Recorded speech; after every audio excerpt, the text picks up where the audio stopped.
E aí, gente, beleza? Eu estou preparando aqui algumas animações para você entender um pouco melhor sobre a transformação isobárica, isovolumétrica, isotérmica. Isobárica, mesma pressão; isovolumétrica, mesmo volume; isotérmica, mesma temperatura. Vamos começar com isobárica, mesma pressão. Como é que a gente sabe que esse cara está com a mesma pressão? A gente tem um êmbolo que pode andar aqui sem nenhum atrito. A gente tem um peso aqui em cima desse êmbolo. Então, peso, a força sobre área é pressão. Significa que esse gás está com a pressão constante. Agora, se ele está com a pressão constante, na hora que eu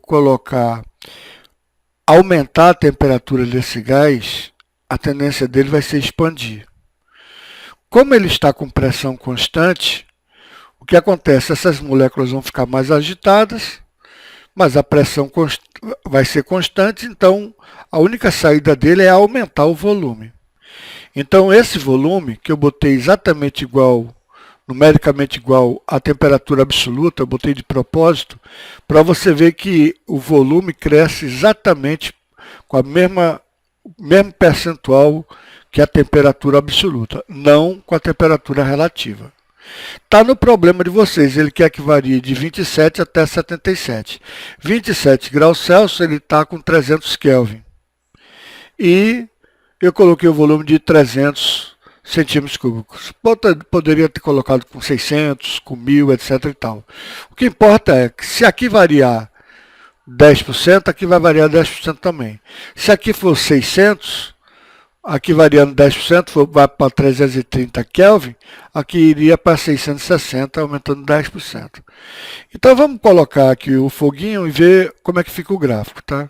E eu vou dar uma parada aproximadamente em 330, só para ter uma ideia. Então a gente está colocando fogo agora, está vendo que a temperatura está aumentando, então o volume também está aumentando, o êmbolo está subindo lá até 330. Está vendo, ó? 330, aumentei 10%, né? Aqui também aumentou 10%, tá? Você vê que o êmbolo está subindo aqui, ó, porque o volume está aumentando o volume. É a única saída, porque a pressão é a mesma, esse peso não mudou, a área não mudou, força sobre área é a pressão nesse gás continua constante, mas a temperatura aumentou. Veja, a temperatura relativa aumentou de 27 para 77. Aí você poderia dizer mais do que dobrou a temperatura, mas isso aqui é uma temperatura relativa. O dobro de zero não é zero. Como a gente já viu em sala de aula, o dobro de zero é 273 graus Celsius. Então não pode se basear pela temperatura relativa. Tem que se basear sempre pela temperatura absoluta. Agora, uma curiosidade. Veja, se eu quiser chegar à temperatura absoluta de 0 Kelvin, o que é que aconteceria com o volume? Porque, veja, se o volume varia diretamente proporcional à temperatura, então esse gráfico aqui, quando ele vai aumentar, vamos voltar do início. Eu aumentei e vou aumentar só um pouquinho aqui, pronto. Ele está aumentando diretamente proporcional, né? Agora, se eu esfriasse, se em vez de 300 fosse 270, 200, aqui também ia para 200, né? O volume ia baixar diretamente proporcional à temperatura absoluta, né?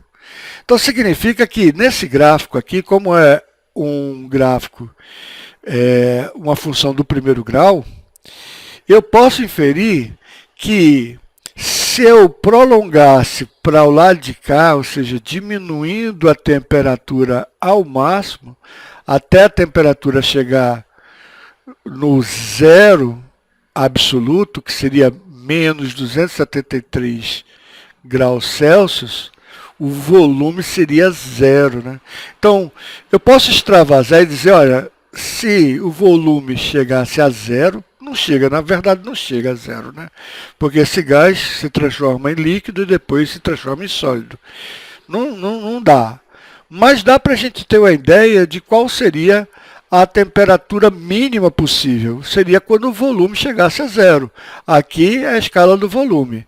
Então, quando o volume chegasse a zero, essa temperatura absoluta seria zero, o que daria a menos 273, porque aqui nós estamos na escala Celsius, aqui essa abscissa aqui está na temperatura na escala Celsius, aqui está medindo dos 73 graus Celsius, e inicialmente mediu 27 graus Celsius, né? Quando começou, ó, deixa eu parar aqui, já começou com 27 graus Celsius, né? Aqui está aumentando, aumentou a temperatura.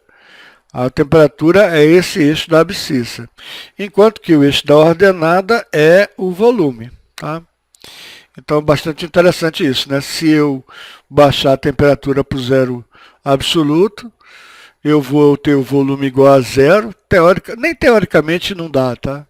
Isso aqui é um extravasamento apenas para a gente ver como é que o camarada suspeitou qual era a temperatura mínima possível. Então existe a temperatura mínima possível, abaixo dessa você não pode baixar mais. Ou seja, teoricamente, nem teoricamente, mas se o volume chegasse a zero, ele não pode ficar menos do que zero. E a molécula, o grau de agitação térmica, que é a temperatura, se ela parar, ela não pode ficar mais parada do que estar parada, né? Beleza, pessoal? Então eu vou continuar fazendo outras simulações. Essa simulação eu vou deixar no grupo de matemática e física para o pessoal que está querendo ficar mais avançado. Hoje, que é Dia das Mães, mas eu vou colocar na aula da gente, que é na sexta-feira, tá? Então valeu, pessoal, até sexta. E para vocês que estão assistindo agora, eu vou fazer a edição e vou cortar essa parte final e já vou entrar com outras simulações. Essa simulação aqui é feita com o programa chamado Modelos, tá? É muito legal esse programa, tá? Modelos. Eu já uso ele há 20 anos, tá? Há 20 anos que eu uso esse programa Modelos. Aqui, ó, todas as equações e tal que é feita para chegar a fazer toda essa simulação. É bem legal esse programa, bem legal mesmo. Valeu, pessoal.